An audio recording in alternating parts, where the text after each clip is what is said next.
এখানে উপস্থিত দিক বেদিক থেকে আসা আমার বাবা দাদা সমবয়সী আমার কৃষক বন্ধুরা সবাইকে আমি শুভেচ্ছা ও অভিনন্দন জানাচ্ছি যে আজ আমরা এই জায়গায় একত্রিত হয়েছি এক বিশেষ কারণে, এক বিশেষ আলোচনা করার জন্য, যা আমরা প্রত্যেকে জানি যে আমরা আজ এই উক্তভরা অনুষ্ঠানে আমরা আলোচনা করব যে পরিবেশ নিয়ে, কৃষিকাজ নিয়ে, এবং কি যে আমাদের পুনরুত্তর যে আসে তাদের জন্য আমরা কি করবো, যে পরিবেশকে কিভাবে বাঁচিয়ে রাখবো, যে আমরা কৃষিকাজ কিভাবে করব, তার জন্য আমরা আজ বিশেষ বিষয়ে আপনাদের সম্মুখে কি করবো, আলোচনা করব। তো আমি আমার আলোচনার দিকে এগিয়ে আসি। যে আমরা প্রত্যেকে জানি গত কিছুদিন আগে 5 জুন অর্থাৎ ওয়ার্ল্ড এনভায়রনমেন্ট ডে অর্থাৎ বিশ্ব পরিবেশ দিবস কি করে উদযাপন করেছিলাম। সেই বিশ্ব পরিবেশ দিবস আমরা প্রতি বছর উদযাপন করি। কেন আমরা সেই বিশ্ব পরিবেশ দিবসটি কেন উদযাপন করি? আমাদের সেই উদযাপন করার কি প্রয়োজন, আমাদের কি দরকার, তাই না? সে উদযাপন করলে আমাদের কি হবে, সে আমাদের পরিবেশের কি বৃদ্ধি পাবে, সে উদযাপন না করলে আমাদের পরিবেশের কি হ্রাস পাবে, তা আমরা আপনাদের সম্মুখে আপনারা জানবেন এবং বুঝতে পারবেন। সেই যে 5 জুন, সেই যে বিশ্ব পরিবেশ দিবস আমরা প্রত্যেক বছর সেই দিনে, একই দিনে প্রতি বছর আমরা কি করে উদযাপন করি। সেই উদযাপন করা আমাদের উপর কি অপরিহার্য, কারণ যে আমরা সবাই মিলে এক সমাজে, বিশেষ এক পরিবারে কি করছি, আমরা বসবাস করছি। যে আমরা কৃষক, আমরা কি করছি, আমাদের যে কৃষক, আমরা কৃষিকাজ করছি, আমাদের পরিবেশকে আমরা কি করছি, আগের জন্মের জন্য ভালোভাবে রাখছি, এবং কি সে আমাদের পরিবেশকে আমরা ক্ষতি না করে সেই পরিবেশকে আমরা কিভাবে আরো পরের প্রজন্মের জন্য আমরা ভালো করব, তার জন্য আমরা প্রত্যেক বছর 5 জুন অর্থাৎ বিশ্ব পরিবেশ দিবস উদযাপন করি। সেই বিশ্ব পরিবেশ দিবস আসলো কিভাবে? 1972 সালে ইউনাইটেড নেশন নামে এক কনফারেন্স ডাকে। তারা সেই কনফারেন্সের মাধ্যমে এক বিশেষ আলোচনা করে। বিশেষ আলোচনা কি জন্য করে? যে আমরা পরিবেশে যে আমরা চলাফেরা করছি, যে আমরা পরিবেশে আমরা বসবাস করছি, সেই পরিবেশকে আমরা কিভাবে টিকিয়ে রাখবো, সেই পরিবেশকে আমরা কিভাবে ভালোভাবে রাখবো, সেই নিয়ে আমরা কি এক বিশেষ মিটিং করে, বিশেষ এক ফয়সালা করে, সেই ফয়সালার দ্বারা আমরা প্রতি বছর সেই 5 জুন বিশ্ব পরিবেশ দিবসকে আমরা উদযাপন করি। সেই বিশ্ব পরিবেশ দিবস আমাদের যে প্রতি বছর আমরা পাই, সেই বিশ্ব পরিবেশ দিবস আমাদেরকে কি করে, শুধু মনে করিয়ে দেয় যে আমাদেরকে পরিবেশটিকে কি করব, আমরা ভালো করব কিভাবে। সেই পরিবেশ, সেই দিবস, সেই দিনটি আমাদেরকে মনে করিয়ে দেয় যে আজ আমরা যদি এই দিনে একটা গাছ লাগাই বা একটা বৃক্ষরোপণ করি, সেই একটা গাছের বদলে আমাদেরকে একটা প্রাণ পাবো। আমরা কি করি অনেকে পরিবেশে, যে একটা গাছ লাগাচ্ছি বা একটা বৃক্ষরোপণ করছি, তার বদলে আমরা 5টি 10টি গাছ কেটে দিচ্ছি। সেই গাছগুলি কেটে কি করছি, আমরা বিক্রি করে দিচ্ছি। বিক্রি করে আমরা কি করি, পয়সা কামাচ্ছি। তো আমাদের সেই যে গাছ কেটে আমাদের বৃক্ষরোপণ করছি, যে আমরা গাছ কেটে দিচ্ছি, যে আমরা জানতে পারছি না যে আমাদের পরিবেশের, যে আমাদের মানুষের বেঁচে থাকার কতটা ক্ষতিপূরণ, যে আমাদের কতটা ক্ষতিকর হচ্ছে। শুধু পরিবেশের ক্ষতি হচ্ছে না, বরং আমাদের নিজেদেরও কি হচ্ছে, ক্ষতি হচ্ছে। সেই বিশ্ব পরিবেশ দিবস, তার জন্য আমরা কি করি, প্রতি বছর আমরা বিশ্ব পরিবেশ দিবস উদযাপন করি। এবং দ্বিতীয়ত হচ্ছে যে পরিবেশ আছে, সেই পরিবেশটিকে আমরা কিভাবে ভালোভাবে রাখবো, পরিবেশ থেকে আমরা পরের প্রজন্মের জন্য একটা ভালো ফল দিতে পারবো। আমরা দেখতে পাচ্ছি যে যতদিন বেড়ে যাচ্ছে ততদিন পরিবেশ কি খারাপ হতে যাচ্ছে। সেই পরিবেশটা কি খারাপ হতে চলছে কি জন্য? আমরা যে আবর্জনা, আমাদের যে বর্জ্য, আমাদের যে আশেপাশে যে বর্জ্য, যে নোংরা যে আবর্জনা থাকছে, আমরা কি করছি? আমাদের বাড়িতে চারপাশে, আশেপাশে বা চারপাশে আমরা কি করছি? জাস্ট ফেলে দিচ্ছি। সেই বিষয়ে আমরা কি কোনো ধ্যান রাখছি না। আমরা একটা প্লাস্টিক যদি আমরা ফেলে দিই আমাদের বাড়ির পাশে, তাহলে আমাদের কি ক্ষতি হবে সেগুলো বিষয়ে আমরা কিন্তু ভাবছি না।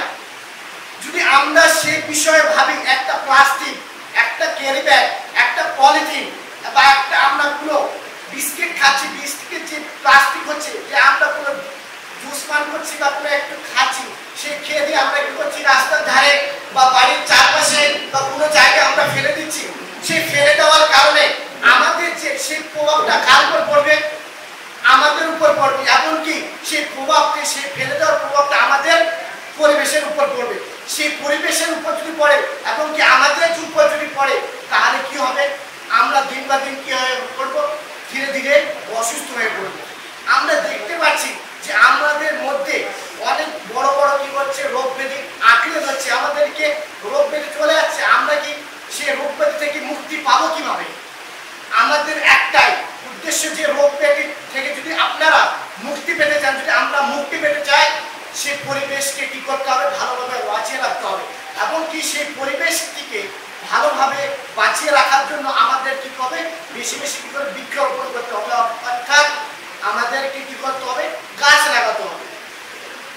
আমরা যদি পরিবেশ থেকে যদি গাছ না লাগাই, বৃক্ষরোপণ যদি না করে, সেই পরিবেশ কিন্তু ভালো হবে না। একটা পরিবেশকে একজন ভালো করতে কে পারবে? একটা বৃক্ষরোপণ করতে পারবে। কারণ আমরা কি নিচ্ছি? সেই গাছ আমাদের কি দিচ্ছে? অক্সিজেন দিচ্ছে। এবং কি আমাদের থেকে গাছ কি নিচ্ছে? কার্বন ডাই অক্সাইড নিচ্ছে।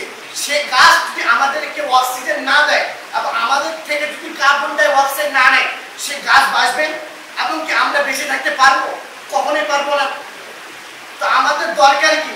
সেই গাছকে বাঁচিয়ে রাখার জন্য, সে আমাদেরকে বেঁচে রাখার জন্য কি করতে হবে? আমাদেরকে একটা না, শত শত গাছ কি করতে হবে? আমাদেরকে লাগাতে হবে। শুধু আমরা ভাবছি 5th জুন অর্থাৎ বিশ্ব পরিবেশ দিবস আসে, সেই দিনে 1 থেকে 2টা গাছ কাটবো, তা নয়। আমাদের যে কর্তব্য, আমাদের যে রেসপন্সিবিলিটি, সেটা হচ্ছে আমাদেরকে প্রতি বছর, প্রতি মাস, প্রতিদিন সেই পরিবেশটিকে কি করে ভালোভাবে সাজিয়ে রাখতে হবে। সেই পরিবেশটিকে কি করতে হবে? ভালো বৃদ্ধি করতে হবে, খারাপ দিক দূর করতে হবে, ভালো দিকে নিয়ে যেতে হবে। সেগুলো আমরা কিভাবে রাখতে পারবো?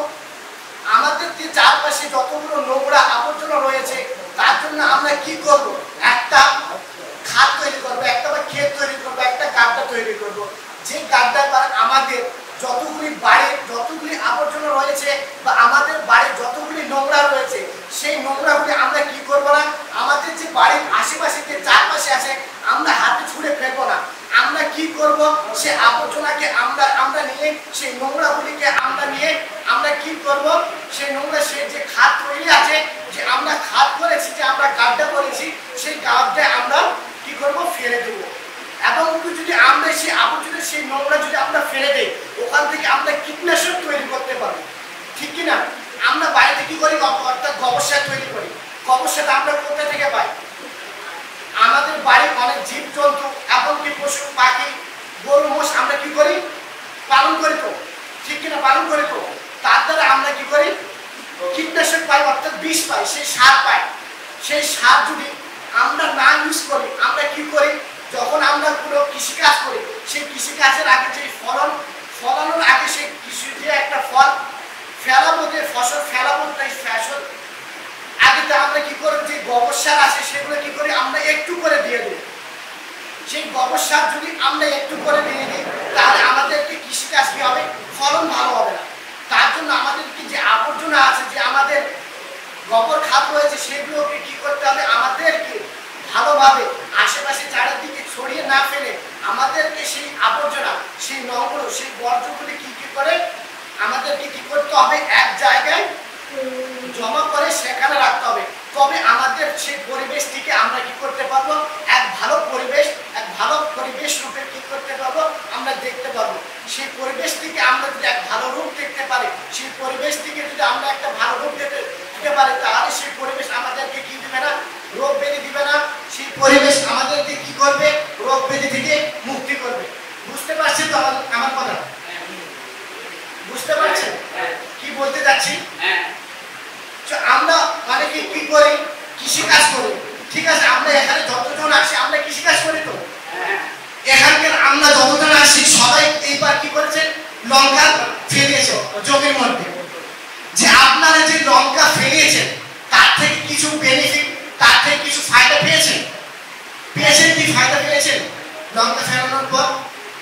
আপনারা লঙ্কা ফেলিয়েছেন, সেই লঙ্কা থেকে আপনাদের কি করতে হচ্ছে, প্রতি সপ্তাহে এমনকি প্রতি 3 দিন আপনাদেরকে কীটনাশক ইউজ করতে হচ্ছে, ব্যবহার করতে হচ্ছে। তো যে আমরা লঙ্কা 1 থেকে 2 থেকে 3 বার এক গাছ থেকে লঙ্কা তুলছি, তোলার পর সেই গাছটি কি হয়ে যাচ্ছে, অটোমেটিক খারাপ হয়ে যাচ্ছে। সেই গাছটি অটোমেটিক কিভাবে খারাপ হচ্ছে জানি না, কিভাবে খারাপ হচ্ছে সবার, তার সেই খারাপ হচ্ছে।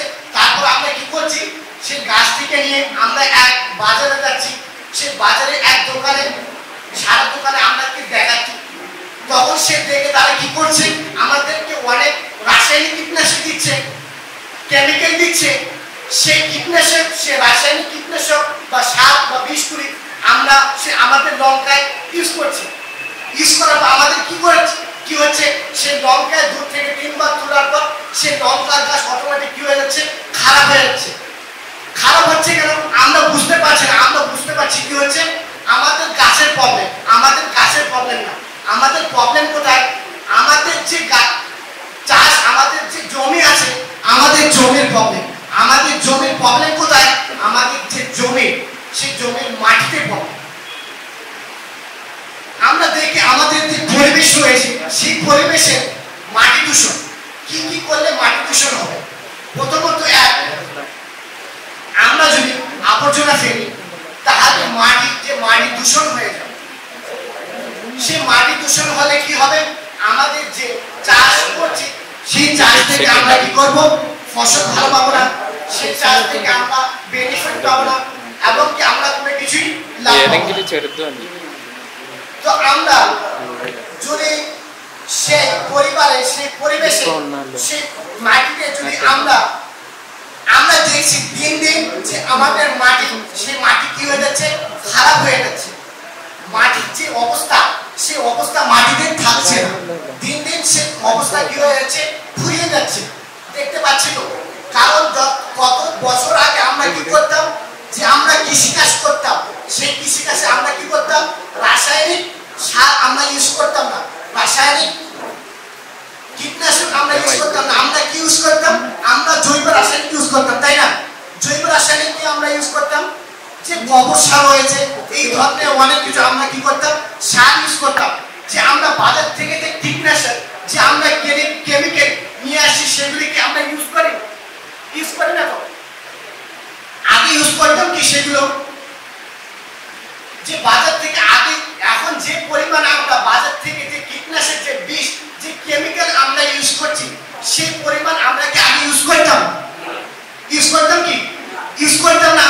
কিন্তু আমাদের যে জমির ফসল, সেই ফসল আমাদেরকে ভালো দিত, তো ভালো হতো। কিছু দিন দেরি লাগতো, কিন্তু যে ফসল আমরা কি পেতাম, পিওর পেতাম। যে ফসল আমরা কি করতাম, একদম ভালোভাবে বা পরিষ্কার ফসল আমরা পেতাম।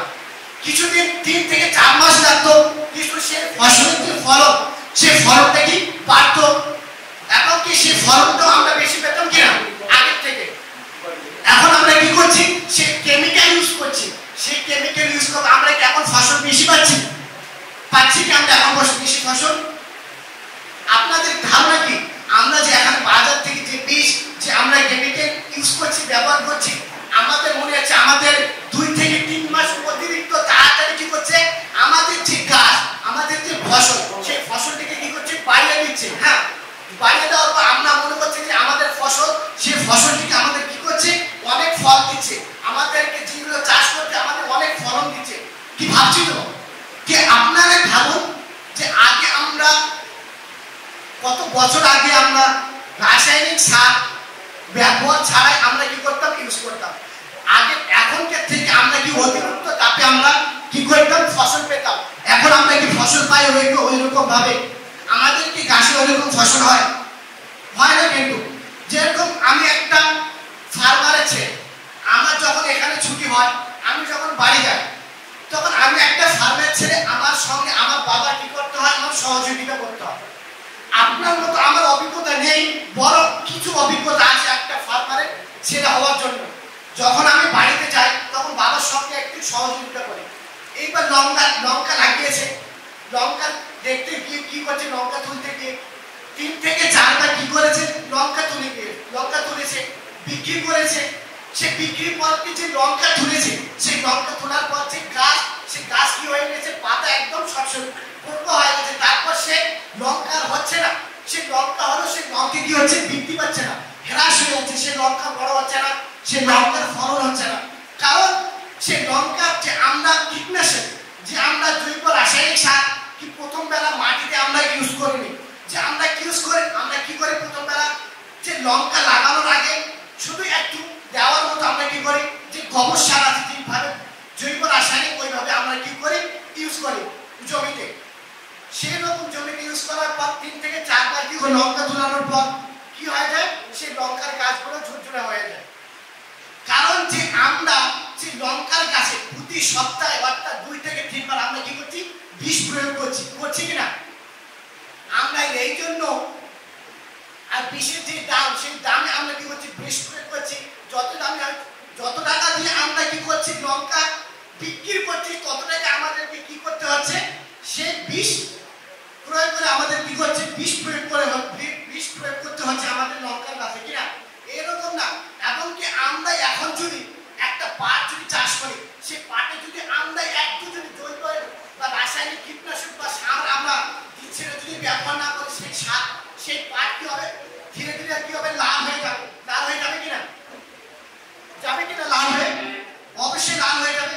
কারণ আমরা কি করছি, জৈব রাসায়নিক সার আমরা ইউজ করছি না। আর সেই এইরকম কেন হয়েছে আমরা জানতে পারি কি, আমরা জানি সেই রকম হওয়ার কারণ যে আমরা কি করছি, মাটিতে যে কীট পতঙ্গ আছে, যে কীট পতঙ্গ যে মাটিকে ভালো রাখবে, এইরকম জৈব রাসায়নিকের দ্বারা সেই কীট পতঙ্গ কি করছে, আমরা মেরে ফেলছি। সেই মেরে ফেলার কারণে আমরা কি করছি, সেই কীট পতঙ্গ যদি মাটির যে কীট পতঙ্গ রয়েছে, সেই কীট পতঙ্গ যদি আমরা মেরে ফেলি, সেই কীট পতঙ্গ কি করবে, যে মৃত্তিকা রয়েছে, সেই মাটি রয়েছে, সেই মাটির যে ফলন, সেই ফলনটা কিন্তু ভালো হবে না, ভালো হবে। এমনকি সেই ফলন যদি ভালো না হয়, সেই মৃত্তিকা যদি আমরা ক্ষতি করিয়ে দেওয়ার পর যদি আমরা করি, বেশি বেশি জৈব রাসায়নিক সার যদি আমরা ব্যবহার করি, বেশি বেশি সার যদি আমরা রাসায়নিক ইউজ করি, তাহলে আমাদেরকে যে ফলনটি আমরা গত বছর আগে আমরা যে ফলনটি আমরা পেতাম, সেই ফলনটি আমরা কিন্তু এখন পাচ্ছি না। কারণ একটাই হচ্ছে, আমাদের কি একটাই পাচ্ছি না, একটাই কারণ। সেই কারণ হচ্ছে যে আমাদের জমি, সেই জমির যে মাটি, সেই মাটিকে আমরা কি করছি, ধীরে ধীরে খারাপ করে দিচ্ছি, তাই না। সেই মাটিকে কি করছি, আমরা ধীরে ধীরে খারাপ করে দিচ্ছি। সেই খারাপ না করে আমাদেরকে সেই মাটিকে কিভাবে ভালো রাখা যাবে, সেই মাটিকে কিভাবে এক স্বাস্থ্য মাটি রাখা যাবে, সেই মাটির উর্বরতা কিভাবে রাখবো, সেই বিষয়ে আমরা অবশ্যই এই প্রোগ্রাম থেকে, এই অনুষ্ঠানে আমরা আলোচনা করব। যে মাটির উর্বরতা, যে মাটির উর্বরতা কি দিন দিন কমে যাচ্ছে। আর আমরা যদি মাটির উর্বরতা যদি কমাতে না চাই, আমরা যদি মাটির উর্বরতা চাই, মাটির উর্বরতা যদি আমরা বৃদ্ধি করতে চাই, তাহলে আমাদেরকে কি করতে হবে, আমাদেরকে বেশি বেশি কি করতে হবে, আমাদেরকে জৈব সার প্রয়োগ করতে হবে। আর জৈব সার ছাড়া আমরা যদি রাসায়নিক সার, রাসায়নিক কীটনাশক ইউজ করি, তাহলে আমাদের কি করতে হবে, যে মাটি রয়েছে, সেই মাটি দিন দিন খারাপ হয়ে যাবে। সেই খারাপ হওয়ার ফলে যে আমাদের ফসল আছে,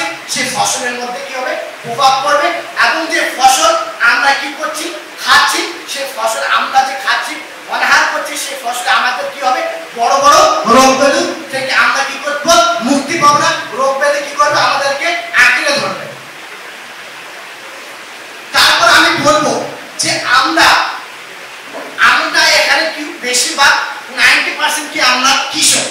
আমরা কি করি? জমিতে চাষবাস করি। আমরা দিন শুরুতে আমরা কি করি? চাষবাস করি। সেই চাষবাস না করলে কিন্তু আমরা জীবনযাপন করতে পারবো না।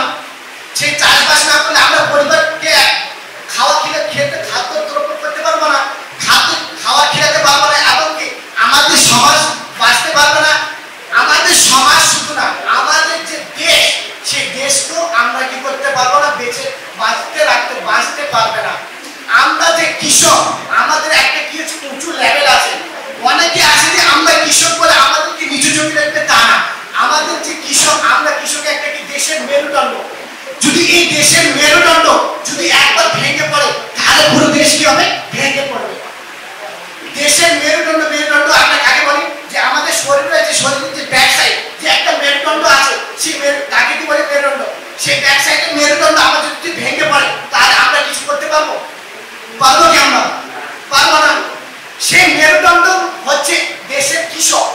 সেই কৃষক যদি আজকাল ভেঙে পড়ে, সেই কৃষকরা যদি আজকাল চাষবাস না করে, সেই কৃষকরা যদি আজকাল পরিবেশকে না দেখে, সেই কৃষক যদি আজকাল মাটিকে সমাজকে বৃদ্ধি না করে, সেই কৃষক যদি আজকাল পরিবেশকে হ্রাস করে দেয়, সেই কৃষক যদি আজকাল সমাজকে খারাপ করে দেয়, সেই কৃষক যদি ফলন না করে, সেই কৃষক যদি বেশি ভালোভাবে চাষবাস না করে, আজ যে সমাজ, আজ যে পরিবেশ, আজ যে দেশ, সে দেশ কি করবে? বাঁচতে পারবে না। সেই পরিবেশ, এই যে কৃষক, সেই কৃষকের অনেক কল্যাণ রয়েছে, অনেক ভূমিকা রয়েছে আজ এই দেশের জন্য। আজ এই দেশের জন্য আমরা ন্যায্য মূল্য পাচ্ছি না আমাদের ফসল বিক্রি করে, ঠিক আছে, কিন্তু আমাদের যে কৃষক, আমরা যে চাষবাস করছি, আমরা এক দেশের মেরুদণ্ড। আমাদের যে ভূমিকা আছে, সেই ভূমিকার কারণে আমরা যদি একবার কৃষিকাজ করা বন্ধ করে দেয়, যে দেশে যতগুলি দেশের মানুষ আছে, তারা কি করবে? মরে যাবে। তারা কি করে? জীবিত থাকতে পারবে না। তারা কি করবে? বেঁচে থাকতে পারবে না। কারণ আমরা যদি কৃষিবাস না করি, তাহলে ওরা কি করবে? চাষবাস করবে। ওরা তো খেতে পারে না। ওরা খাচ্ছে কিভাবে? আমরা চাষবাস করছি বলে ওরা তো খেতে পাচ্ছি, তাই না? আমরা যদি চাষবাস করতে খেতে পারবে কি ওরা? তো তাদের থেকে ভূমিকা কার? আমাদের। তো যে টিচার, যে যারা বিজনেস করছে, তাদের থেকে বড় স্তম্ভ কারা আছে? কৃষকরা আছে। কৃষকদেরকে কি বলা হয়েছে? দেশের মেরুদণ্ড বলা হয়েছে। বুঝতে পারছেন তো একটা কৃষকের ভূমিকা কি? অবশ্যই বুঝতে পারছেন। আপনারা সবাই কৃষক, যে প্রতি বছর, যে প্রতি মাসে আপনারা কিছু না কিছু চাষ করতে থাকেন, অবশ্যই, তাই না? যে আমরা কৃষক, আমরা নিজেদেরকে নিচু ভাবতে হবে। আমরা যে কৃষক, আমাদেরকে সবসময় কি করতে হবে? উঁচু ভাবতে হবে। আমাদের জন্য আজ দেশ বাঁচা। শুধু এই দেশ না, প্রত্যেক দেশ কৃষকের জন্য বেঁচে আছে। আজ যদি আমরা অচল হয়ে পড়ি, দেশ অচল হয়ে পড়বে। তার জন্য আমাদের কি দরকার? সেই পরিবেশটিকে টিকিয়ে রাখার দরকার, এবং সেই পরিবেশটিকে বৃদ্ধি করা এবং ভালোভাবে রাখার কার দরকার? সেই কৃষকের দরকার। কৃষক যদি ছেড়ে দেয় সেই পরিবেশকে খারাপ করার জন্য, সেই পরিবেশ কি হবে? ভালো হতে পারবে না, ঠিক কিনা? তারপর আমরা কি করছি? বর্তমান কৃষি চ্যালেঞ্জ, যে আমরা যে মানুষ, যে আমরা কৃষক, আমাদের নিজেদের মধ্যে কি করছি? চ্যালেঞ্জ করছি। আরে ভাই, ওদের ফসল কি হচ্ছে? বেড়ে যাচ্ছে দিন দিন। আমার ফসল হচ্ছে না কেন জমি, তাই না? ভাবছি কিনা? ও কি কীটনাশক ইউজ করছে, ও কি রাসায়নিক ইউজ করছে, সার ইউজ করছে। আমাদেরকে কি করতে হবে? ইউজ করতে হবে। দেখা দেখি আমাদের মধ্যে যে একটা চ্যালেঞ্জ, সেই চ্যালেঞ্জকে কি করতে আমরা দিন দিন বেড়ে ফেলছি। সেই চ্যালেঞ্জ কিসের দ্বারা আমরা বেড়ে ফেলছি? আমাদের যে জৈব রাসায়নিক, সেই দিকে না, আমাদের যে রাসায়নিক কীটনাশক, আমাদের যে কেমিক্যাল দ্বারা আমাদেরকে চ্যালেঞ্জটা কি আমরা বেরিয়ে ফেলছি। যে আমাদেরকে চ্যালেঞ্জ, সেই চ্যালেঞ্জটিকে আমরা নিজেদের মধ্যে বাড়াচ্ছি। আমরা চ্যালেঞ্জ করছি যে আমরা এক কৃষক, তার ফলন হচ্ছে কিভাবে, এত ফল পাচ্ছে কিভাবে, আমরা ফল পাচ্ছি কিনা, আমাদের ফল হচ্ছে কেন হচ্ছে না? আমরা ভাবি তো অনেকে যে একজনের পাট কত সুন্দর হয়েছে, আর একজনের পাট সুন্দর হয়নি। সে কৃষক কি করে? জিজ্ঞেস করে, ভাই তোর পাটটা এত সুন্দর হলো কিভাবে? তুই কি কি কীটনাশক ইউজ করিস, তুই কি কি সার ইউজ করিস, তাই না?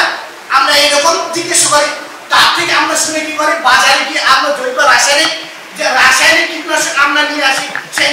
আমরা কি করি? জমিতে ইউজ করতে থাকি, ব্যবহার করতে থাকি। সেই ইউজ করার ফলে যে আমাদের যে কৃষির ফলন আমরা দিন দিন বেশি পাচ্ছি না। যে ফলন আমরা বেশি না